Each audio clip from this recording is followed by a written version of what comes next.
Madam Speaker, in 2013, the CDF Act was repealed and replaced by the CDF Act of 2013. Madam Speaker, again, in 2015, the CDF Act again was repealed and then replaced by the NG-CDF Act of 2015.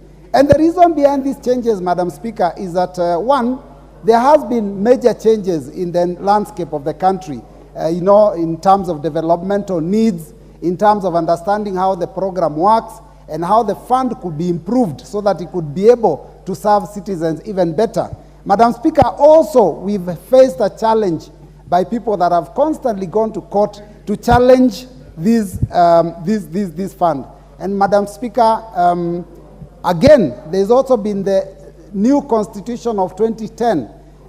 Currently, I would call it an old constitution because it's like 13 years old.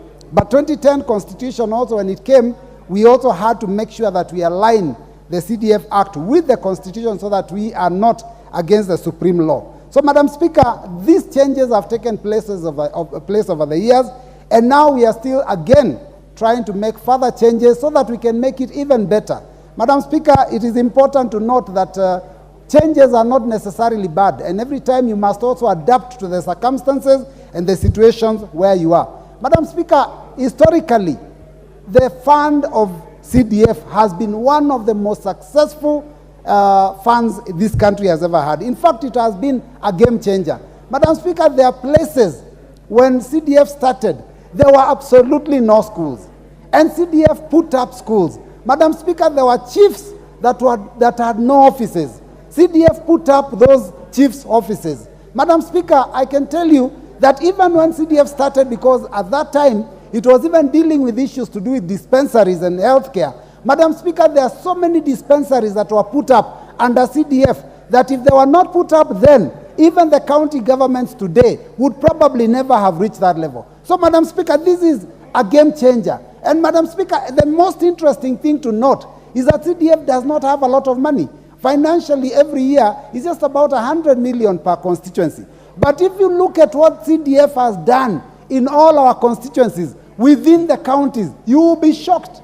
You can hardly compare what has been done by CDF, compared between CDF and the counties. It is incredible. I do not know what magic that CDF committees do, because, Madam Speaker, we as members of parliament are not part of CDF. In fact, one of the reasons that people have keep going to court is because they believe that members of parliament are the ones that control CDF. Madam Speaker, members of parliament are far removed from CDF. And Madam Speaker, you will notice this, that one of those things that we have changed so that we make sure that members of parliament are not involved is to ensure that we remove the oversight committee, which was chaired by a member of parliament, which was part of what was going to oversee what was happening in CDF. Madam Speaker, that makes sure that members of parliament are no longer directly involved. But you know, Madam Speaker, one of the responsibilities of MPs is to oversight. So even without that committee, members can go and look at what is being done and make sure that there is prudent use of those resources in their regions before they can actually do that work at the national level.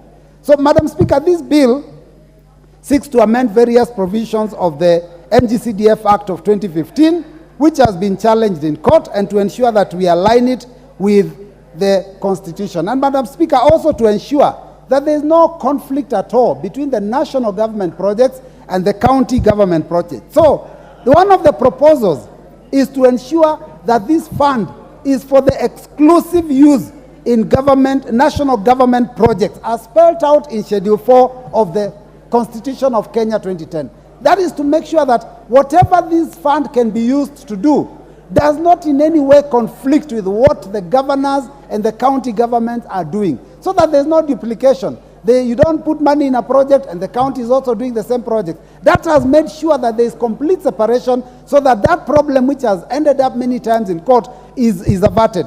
Madam Speaker, there is also other amendments that have been very critical and important. One of which, Madam Speaker, is to deal with the current situation of climate change. Madam Speaker, we were allocating money for environment. And you know that when you call it environment, it's just basically very limited. So, Madam Speaker, we are now looking at it from this perspective, that the world is changing, the climate is changing. What we called short rains long time ago and the predictability of the short rains, the long rains, is no longer what it was. Those days we knew that when schools are closing at a certain time, there will be rains. Nowadays, you cannot even prepare. Madam Speaker, we were assuming there would be an El Nino. In fact, the Met Department have been having a problem. They say there will be El Nino, tomorrow they withdraw and say, no, it looks like there's a change. So, Madam Speaker, there is a real issue that we need to deal with, which is the issue of climate change. And so this fund will be able to help the national government in dealing with that matter. Madam Speaker, as currently constituted, the NGCDF Act of 2015 does not allow any use of, that fund cannot be used for any recurrent expenditure. But Madam Speaker, in support of the national government program of making sure that we send ICT hubs in all the regions in the country and to ensure that there is connectivity, Madam Speaker, one of the requirements for these ICT hubs to work is electricity. And Madam Speaker, you cannot give a project of that nature and leave it hanging because it has been done in the past. We tried the ICT hubs.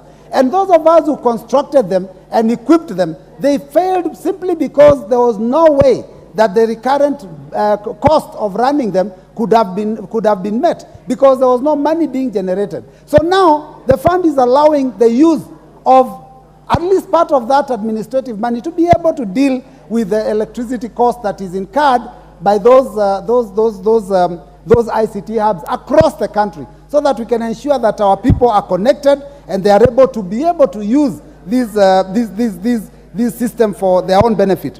Madam Speaker, there is an introduction of an amendment to Section 34 that adds the following new paragraph, that an amount that we are making sure that an amount that ensures that the total allocation to a constituency is not less than the amount allocated to the constituency in the preceding year.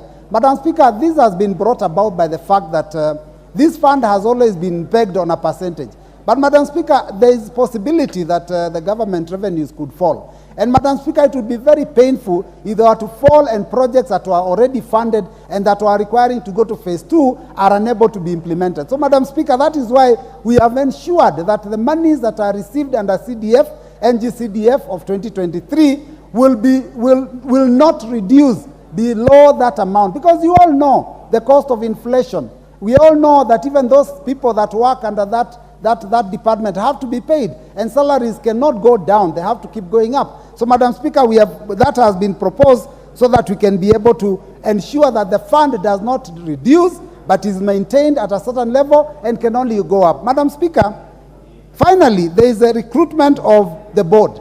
And Madam Speaker, we are proposing, and the proposal is that there be competitive recruitment, because whenever the government is recruiting for any of the boards, and NGCDF board being one of them, it is important that the Public Service Commission be involved. So, Madam Speaker, what we are doing is to make sure that this recruitment for the board is competitive and that those that qualify are actually vetted and presented by the Public Service Commission, so that basically the jobs are not by hand-picking of specific individuals, and so that everyone can know that this is really a fund that is for the purposes of ensuring that there is equity, there is fair distribution of resources, and every corner of this country can be able to develop and can be able to achieve their objectives. So, Madam Speaker, with those many remarks, I second the motion. Thank you.